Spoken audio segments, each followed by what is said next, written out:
कैरीची आमटी केलास ना तर 4 घास जास्त जातात. आम्ही तोराची आमटी म्हणतो.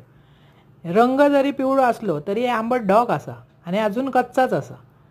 ताका तासलं, कापलं, त्याचे बारीक असे तुकडे केले. आपण मोठे जसे भक्सा करून घालतो ना तसे हे बारीक करून घालायचे. अशी आमटी करून बघा, एकदम अप्रतिम लागतं.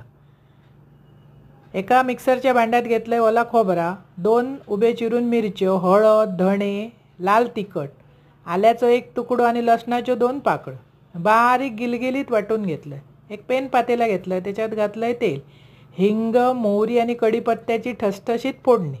फोडणी व्यवस्थित झाल्यावर वाटप केला त्याच्यात ओतायचा. चवीपुरता मीठ आणि किंचितसं गूळ घालायचं.